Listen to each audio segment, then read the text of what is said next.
Living in Montreal, Canada, Pai Patel is an immigrant from Pondicherry, India. His uncle introduces him to a local novelist who thinks Pai's life story would make a fantastic book. Pai tells a lengthy story. Pai Saint Mo Leader was his parents' nickname, given to him in honor of a French swimming pool. After starting secondary school, he adopts the name Pai and even starts repeating Pai's digits because he is sick of being called Pissing Patel and wants to stop. Raised as a Hindu and vegetarian, he eventually becomes interested in Christianity and Islam at the age of 12. He eventually converts to all three religions because he just wants to love God. He says that he teaches Kabbalah at the university in response to the question of whether he is also Jewish. Due to a clerical error, Pai's family owns a local zoo, where he develops an interest in the animals, particularly Richard Parker, a Bengal tiger. Pai tries to feed the tiger, putting him in danger of being attacked.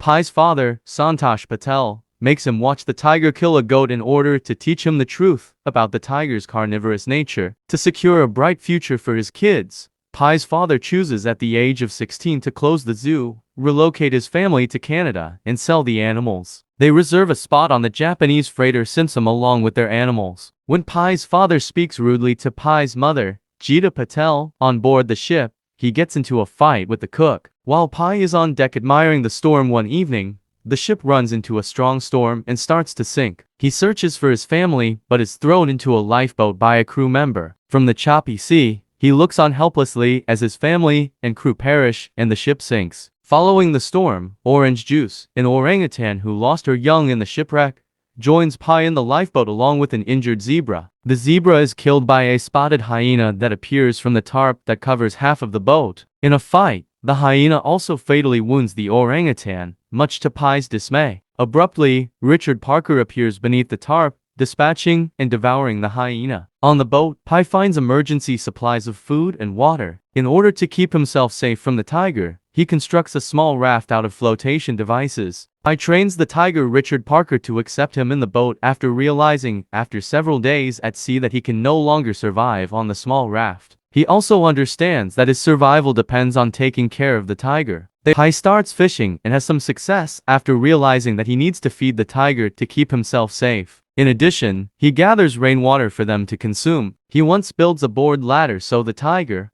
having jumped off to hunt fish, can get back into the boat. Pai loses a lot of his supplies during an encounter with a breaching whale at night. He eats raw fish when he is starving. After spending more weeks at sea and nearing the end of their strength, they arrive at a floating island of edible plants, home to a forest, freshwater pools, and a sizable meerkat population. Richard Parker and Pai both regain their strength and are free to eat and drink. However, the island becomes hostile at night, with the fresh water becoming acidic and swallowing up all the dead fish that have accumulated in the pools. At night, the tiger goes back to the lifeboat. Pai deduces that the plants are carnivorous after discovering a human tooth inside one of the flowers, forcing them to depart the island. Eventually, the lifeboat comes to rest on the Mexican coast. Richard Parker finally makes it back to land, staggers past Pai, and comes to a stop at the edge of the jungle. Pai thinks the tiger will turn to face him and give him a nod, but instead, he peers into the jungle before entering. Too frail to continue, Pai lies in the sand. He is taken to the hospital by a group of people who have saved him,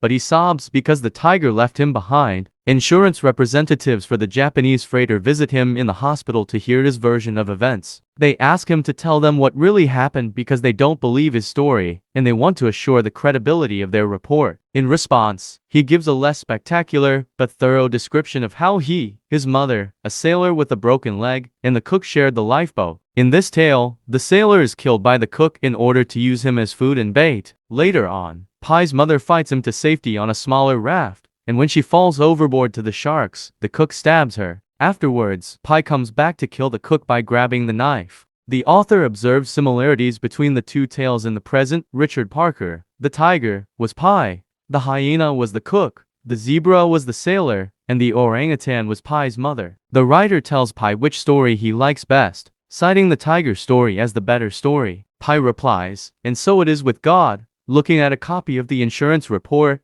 the author discovers that the agents also selected the story about the amazing achievement of surviving 227 days at sea, particularly with the tiger, in the concluding remarks.